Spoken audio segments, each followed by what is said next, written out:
Hello दोस्तों, मैं doctor कौस्तुभ। आज आपको एक किस्सा बताना चाहता हूँ। एक 30-35 साल का मेरा पुराना स्टूडेंट, उसने मुझे फोन करके पूछा सिटी एनजीओ करना है, कहाँ करूँ पुणे में।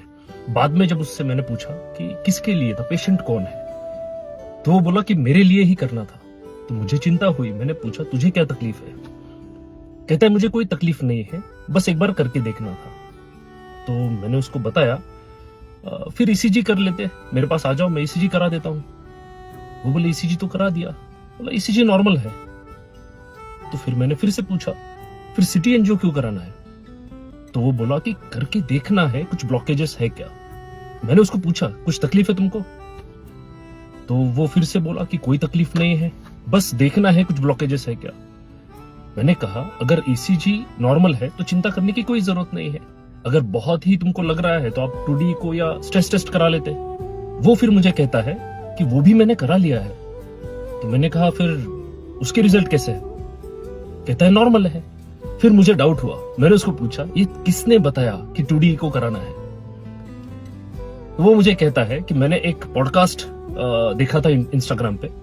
उस पॉडकास्ट में जो भी वक्ता थे उन्होंने कहा था कि सिटी एनजीओ से पता चलता है ब्लॉकेजेस है क्या। मुझे समझ में नहीं आ रहा था कि इसको मैं क्या बताऊं।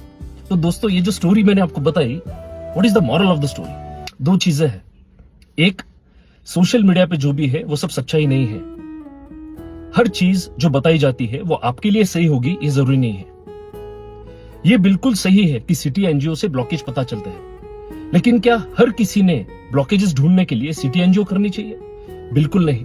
आप अगर मेडिकल रिसर्च देखोगे तो रिसर्च बिल्कुल ये बताता है सिटी एनजीओ सिर्फ टारगेटेड केसेस कि जिनको तकलीफ है, जिनके ईसीजी, स्ट्रेस टेस्ट या 2D को में प्रॉब्लम्स है, या फिर कोई हाई रिस्क पॉपुलेशन है कि जिसमें ये स्क्रीनिंग करना जरूरी है ब्लॉकेजेस का, उनके लिए सिटी एनजीओ रिकमेंडेड है। वरना अगर नॉर्मल पॉपुलेशन में सिटी एनजीओ करते हैं तो उसमें एक तो पैसा खर्च होता है, रेडिएशन एक्सपोजर होता है, और तीसरा जो कॉस्ट है, जो नुकसान है, वो आपको होने वाले फायदे से ज्यादा है। आप बताइए अगर 20-30% ब्लॉकेज आ गया तो क्या करोगे? उसका तो कोई ट्रीटमेंट नहीं है, उसके लिए ना स्टेंट लगा सकते हैं। वो अननेसेसरी एंजाइटी लेके आप कैसे जियोगे?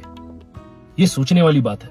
और दूसरा, अगर आपको कोई भी तकलीफ है, आपके डॉक्टर से मिलिए, बात कीजिए, उनके हिसाब से, उनके गाइडेंस से आप आगे बढ़िए।